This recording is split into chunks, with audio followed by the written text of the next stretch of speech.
Are you subconsciously blocking love? In today's show, I'm going to talk about how you can stop blocking the love you really desire, get off of that defense mode, and receive real love.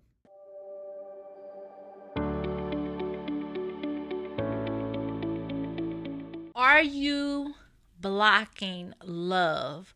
Are you subconsciously blocking love? See, subconsciously, where you are not really conscious to what you're doing. You may desire love. You desire to have loving, faithful, committed relationships, but you may be subconsciously blocking what it is you desire. So we're going to talk about that today. And a lot of times the reason why people are subconsciously blocking the love that they desire is because of past trauma, past traumatic relationships that caused a lot of pain. And so the pain that you feel, and you probably still deal with this pain, that pain is still there. And so subconsciously you're blocking love because you're protecting yourself from the pain. So you went through an experience, a traumatic relationship experience, and maybe it left you hurt, it left you broken, it left you sad or feeling depressed. And so that pain that you felt, or maybe you're still feeling, is you're protecting yourself from experiencing that again. And so what happens is you begin to put up these walls, emotional walls, that block you from receiving love. You could be blocking out real love while you're trying to protect yourself from infatuation or the false love or the hate love or whatever, or the toxic love. You're trying to, protect yourself from that, but you could be blocking off real love. The reason why this, and a lot of people don't know that they're doing this, but when it comes to having loving relationships, it requires faith. It requires commitment. It requires an open heart. But if you're broken, if you're still in pain from the past traumatic relationship, you could be blocking that love. So I'm going to share some tips you want to begin to do to protect yourself. First of all, you want to let go of the defensive mode. The defensive mode is that guarded energy that blocks you from even being approachable. So if you have this defensive mode where you're trying to stop yourself from being hurt by love, you can come across as if you're shut down, you're unapproachable. If someone is interested in you, they may feel that defensive mode. They may feel that energy of you guarded. You're blocking what it is. So it's like you have these barriers. You don't realize it, but it's like you have your emotional bodyguards that's standing in place of your heart. Like, hold on, where are you going? You cannot have access. That's how you got to look at it when you walk around with that defensive mode. Nobody's going to hurt me. I'm going to make sure I stop myself this time. Then it's not going to happen. You're guarding yourself. You have this guarded energy, and you're blocking from anyone even being able to approach you, even being able to come to you, even being able to connect to you. And so you want to ask yourself, how can I begin to release that, let go of that defensive mode? Here's another thing. Stop assuming that everyone is like your ex. See, a lot of times, because you had this painful experience in your relationship and you broken and you felt like, oh my God, I can't believe this happened to me, and I thought we had real love. And so you start to think, well, if this person did me like that and I thought that was love, then everyone is probably like that, or every man is a dog, or every female is a gold digger, or whatever. You can put these stereotypes in your mind. You get to thinking that everyone is that way. Everyone is not like your ex. And just because you may have had some experiences, and maybe you had more than one experience with a toxic relationship, that does not mean that everyone is like that. Everyone is not like that. So understand that you could be assuming that everyone is like your ex when they're not. Take time to heal. When you're still broken, it's hard to be in a loving, kind space. If you're broken, you may say, I'm a genuine person, I'm a loving person, I'm a kind person. Well, if you're hurt and broken, it's going to be hard for you to show that kind, gentle, loving part of you, because you may feel some anger. You may feel some resentment. You may feel some hurt, some pain. So you want to make sure that you take time to heal, because as you take time to heal from whatever has happened to you, you can be more of who you are and not allow another person to change you to the fact to where now you're bitter, you're angry, you have all this resentment towards people because of what happened to you. Healing is definitely a process, so you want to be patient with the process of healing and allow yourself to heal. Don't avoid healing. People, they do things to avoid healing. They rely on toxic things, or they rely on substance, drugs, alcohol, things outside themselves to numb the pain, but they never heal. As you do your healing process, as you allow yourself to grow, as you heal, you become a healthier person and you can make even better decisions in your relationship. So I want to read an excerpt from my book, my new book, which is available for pre-order, Sis Be Nicer to Yourself, How Self-Sabotage and Codependency Blocks You from Manifesting Love, Happiness, and Money. Let me read an excerpt. It says, even after manifesting some good in your life, you can sabotage it all because of your pattern belief. It's the reason why 70% of all lottery winners go broke and a third declare bankruptcy, according to the National Endowment for Financial Education. It's another reason over 50% of marriages end in divorce. You can fall in love, marry the love of your life, and sabotage the entire marriage, causing it to end in divorce. Self-sabotage happens when you deliberately destroy the very thing you desire, knowingly or subconsciously. So this is in my book, Sis Be Nicer to Yourself, and you can get that at sisbenicertoyourself.com. My team has posted the link in the comment section, but really it's talking about how the very thing you desire, you can sabotage it. The very thing you want in your life, you can ruin it. So some of you may be saying, I really want love. I really want to manifest the love of my life. I really want to be married. I really want to have a dream life. I want to be happy. I want to be healthy. I want more energy. I want, more money. The very thing that you desire, you could be subconsciously pushing it away. So you want to ask yourself, am I pushing away what I really desire? Am I pushing it away with my thoughts, with my beliefs, with the things I'm doing? You don't want to focus. See, a lot of times we push it away because we focus on the past. Well, I remember that time they hurt me and they did me like this and that happened to me. I'll never let that happen again. I'm going to make sure I guard myself this time. I'm going to make sure I don't open up this time. And so you do that, but you doing that is stopping what you really desire from even showing up in your life. So you want to not just think about the past pain, but envision your future. Focus on how you want things to be. Focus on where you're headed. Focus on the love you desire, the relationship you desire, the joy you desire, the happiness you desire, where you desire to travel in the world. What goals do you have in your life? Focus on those things, because here's the thing.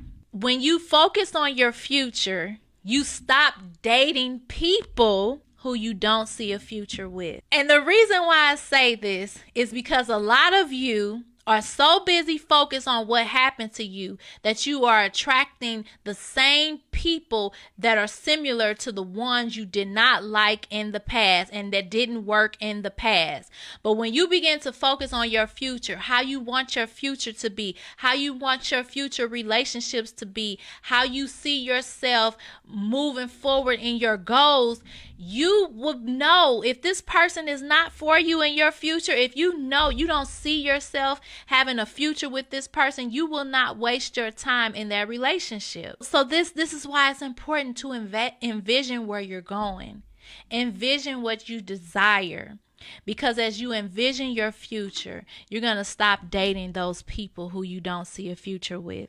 You're going to stop allowing those opportunities to come in your life that you don't see a part of your future. If that opportunity is not aligning with the future you desire, you need to let it go. Let it go. And focus on moving forward and evolving in your future. And here's the thing, I want to leave you guys with this tip, this final tip before we get into questions and all of that. Don't make decisions out of loneliness, because when you make decisions out of a place of loneliness, you miss out on the love you desire. So don't make your decisions from a place of loneliness. Make your decisions from a place of love. Make your decisions from a place of peace and clarity and joy and abundance. Don't make your decisions out of being desperate and lonely. See, that desperate energy, it only attracts more feelings of desperate and neediness and people who are emotionally unavailable, who will come in and out of your life and really not be true to who they are. So you want to make sure that you're not going after relationships because you're lonely. You're not going after opportunities because you're desperate, but you're aligning with love. You're aligning with abundance. You're aligning with joy and peace and happiness, and you flow and attract what aligns with that. All right, at this time, I'm going to invite my husband to join me now, and we're going to go ahead and answer some of the questions you guys have been sending us. How can I properly maneuver through a co-parenting relationship that is still very toxic even after leaving the relationship? When it comes to co-parenting, and she says it's a toxic relationship, even after she's not in a relationship, it's still toxic, which if it was toxic before the breakup, it's probably going to be toxic after the breakup. There's a few things you can do. For one, you need to eliminate that toxic energy that you are feeling, because you can't control what another person do. You can't control what they say and how they say it or anything like that, but you can control how you respond. You can control how you're going to protect your mind. You're not going to let things get to you like that. And you can begin to create boundaries. I've wrote about this in my books. Some of you have read Addicted to Pain, Renew Your Mind and Heal Your Spirit from a Toxic Relationship. I talk about the no contact zone, where you just begin to not have any contact with that person. And you can do that and still co-parent. You do that by having a middleman, someone who you can send messages to or communicate to, and they communicate to that ex, the one that you're co-parenting with. They communicate to them on behalf of you. So you don't have to be the person talking to them, getting their text messages, meeting up with them. You don't have to be that person to do that. And a lot of people may seem like it's just too toxic, where they get the law involved and they put up custody measures and arrangements and things like that. There are ways for you to protect your peace. You can continue to make sure that you know that person, and that person knows they can't disrespect you. And if they try to disrespect you, there will be consequences. You're not going to give them the privilege of having access to you. Yeah, I think that's true. Boundaries are key. You know, you do have to protect your peace in the midst of navigating these challenging relationships, because those relationships will be there, but you definitely have to make sure you're in the proper energy, and you protecting yourself in the midst of the process. So the next question we have is, how do you build trust after it's been broken? It's definitely a process. when it comes to a relationship, it starts with, I always tell people, work on you, because you can be trying to work on this relationship and fix this relationship and fix this relationship, and you are exhausted. You're like losing yourself. You're depleted. You have no energy because you've been putting all your time, effort, and focus on fixing a relationship, right? I hear people that do it all the time, and they're just at their ends because they don't have anything to give to them. And how are you going to be strong and healthy in order to even be in a relationship if you're depleting yourself trying to fix a relationship? Focus on building your judgment, your intuition, what's best for you, your inner voice, you connecting with the God in you, and you having a relationship with your source, and knowing that God has called you for great, wonderful things, and it's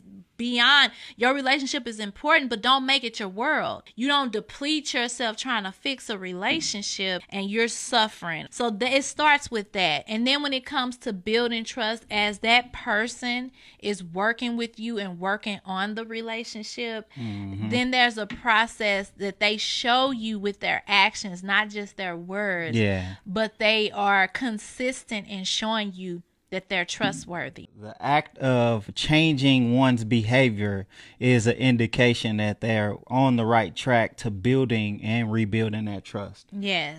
Because you can't be in a place where you want a relationship to work, but you trying to rebuild trust for somebody that ain't putting forth any effort. You like, oh, okay, we still here. So because we still here, I need to figure out how to trust you again. Even though this person hasn't even shown anything to indicate that they're changing that behavior that warrants that trust that you're trying to regain. Sometimes people are in a spot where I'm in this relationship and I need to feel back comfortable. I need to get back to where I used to be, when relationships are a two-way street. Yes. And you can't get back to where you used to be trying to steer a relationship by yourself. It's something that you got to be working on together. Yeah, and if one person is not putting in that effort, And then here's the thing, but you don't want to get to a point where you just waiting on them and they need to show you. If you really want that relationship, show it with your love and commitment.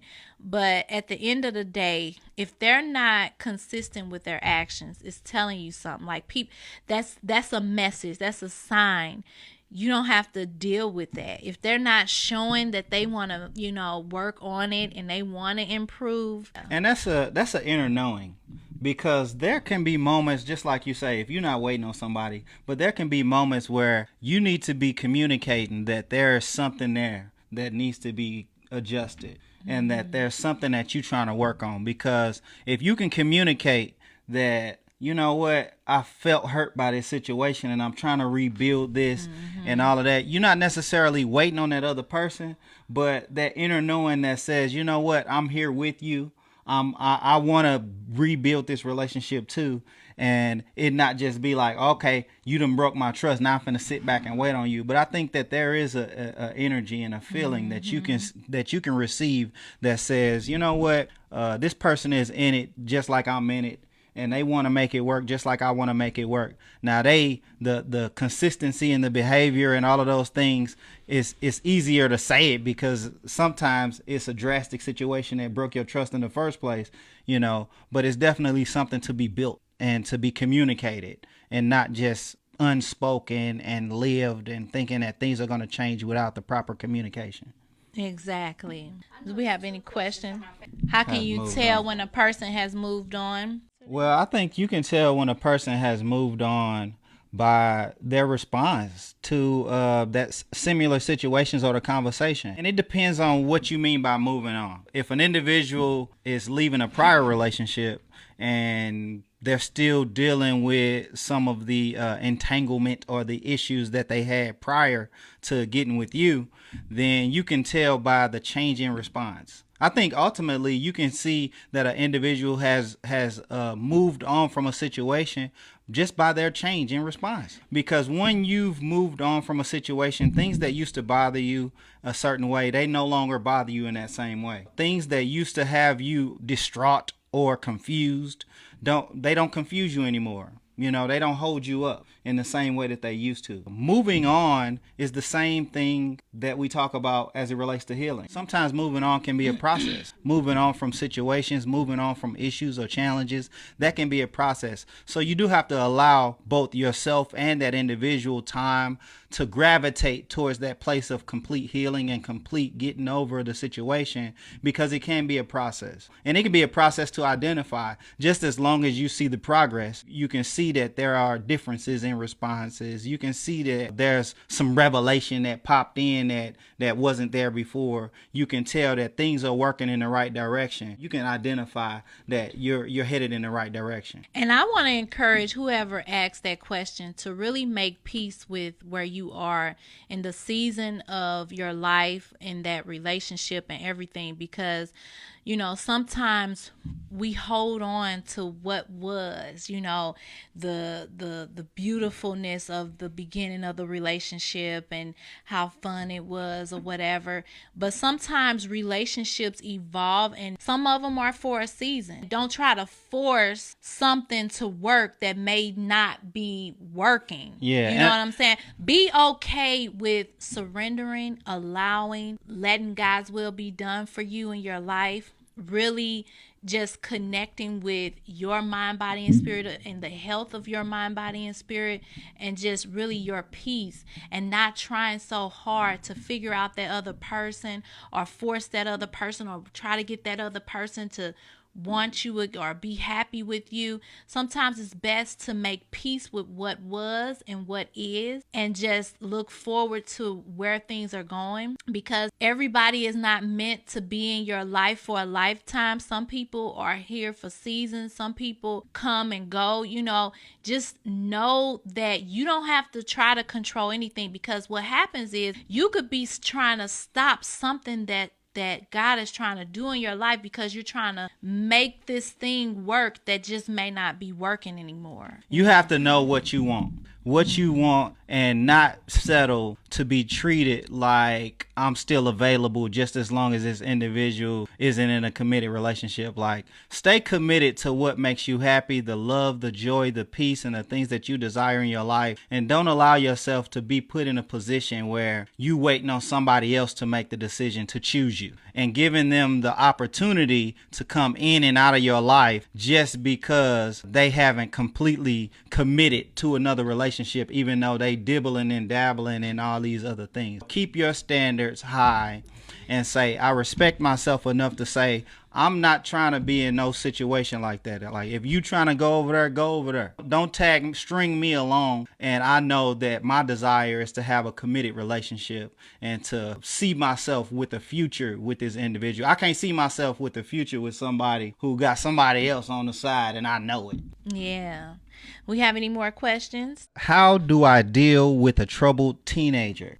When it comes to dealing with teenagers, you got to understand that they are individuals. Whatever your teenager, your daughter is going through right now, I think it's important to not try to assert your way or try to like control or force them to do something, but really build a relationship with them. Listen to them, talk to them, see why they're acting out, why they feel troubled, or why they're making the decisions they're making, because a lot of times they're doing it because they're lost, or they're dealing with some pain, or they've been through something that you may not be aware of. I think it's important to focus on listening and building a relationship, a mutual relationship, not a controlling, dominant relationship where you gonna do what I say or I'm gonna kick you out the house. You don't have to do that. You can really sit and talk to your children. We have teenagers, and we have a wonderful relationship with our teenagers, with both of them, and I believe it's because we talk to them, we listen to them, we make time with them. And you got to understand too that, you know, we were once teenagers, so teenage years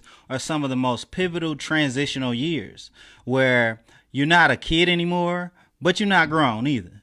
So you're in the midst of trying to navigate. I feel like I'm grown, but I don't really know everything for real, for real. But just understanding that this is a transitional period, you can not take things to heart or too personal to cause you to be frustrated with this transition. Even with us dealing with our teenagers, there was a moment where we had to take a step back and say, as much as my desire is for you to be here, I see that you are not here yet, but I'm going to allow you the process to grow, the process to get here. And I'm not going to be mad because you're not there yet. I'm not going to push you to say, oh, you need to be doing this. You need to be doing that. Why are you still looking this way? Or why, be so forceful about it, but allow grace. This is a moment as a teenager, as my son told me, there's a way that seems right to a man. He was quoting to me the scripture. There's a way that seems right to a man that can lead to foolish behavior. This is a paraphrase phrase. Understand that kids and teenagers are in a place where they think they know. They think they got it figured out. And they think they know what's right. Right. But if you don't say anything and you don't properly adjust and align, especially without frustration, they'll lead down a way of making foolish mistakes, making all type of errors and things like that. What we do as parents is we utilize our experience to say, you know what, I went down this direction already. I understand where you're going. I'm just going to guide you this way a little bit. I'm gonna lean you over this way so that I can make sure you don't have to stumble. And that's the key, like guiding them to make the right decisions versus forcing them to make the decision you want them to make. Because really soon they'll be adults and they'll be out here making decisions on their own. But how would they know how to do it properly if they don't have the guidance? Like if they just had somebody just telling them what to do. It's like you're not helping them when you just tell them what to do. But if you guide them and help them to make the right decisions now as teenagers, that's going to help them as they become adults. Yeah, and it's the difference between giving kids what you didn't have and equipping them with things that you weren't equipped with when you were a teen, or the things that they need for when they become adults. It's best to give them the proper equipment so that they can be able to handle, they can build, they can maneuver, they can make the decisions to the best of their abilities based on the expertise and the experience and the equipment that you provided to them, because it's sad when they have to come back and you got to be like, didn't I tell you that already? Didn't I try to show you this already? But just know that you can give them that level of grace to say you can stumble now as a teenager because it's worse when you get grown and you're making these mistakes. Yeah. And there was times when I was telling him, I was like, you don't even got to say nothing else. You already told them what to do. Now let them figure it out. Just watch. Yeah. Because you said it, they got to figure it out. And sometimes we don't always realize that the kids are watching us live out the things that we say.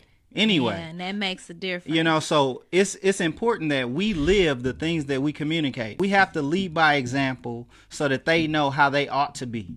Oh, this is a good convo, guys. And again, if you have any questions you want to email us, feel free to email us. We love you guys so much. So glad that you tuned in today for the Rainie Howard Show. And be sure to go ahead and pre-order your copy of my new book, Sis, Be Nicer to Yourself. Yes, how self-sabotage and codependency blocks you from manifesting love, happiness, and money.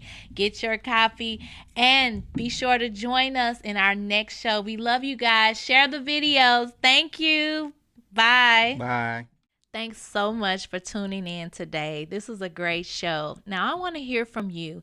Leave me a comment and let me know how you will not subconsciously block love from coming into your life. Also, be sure to subscribe to our channel and share our messages with others. Thanks so much for tuning in. We love you so much, and we'll see you in the next show.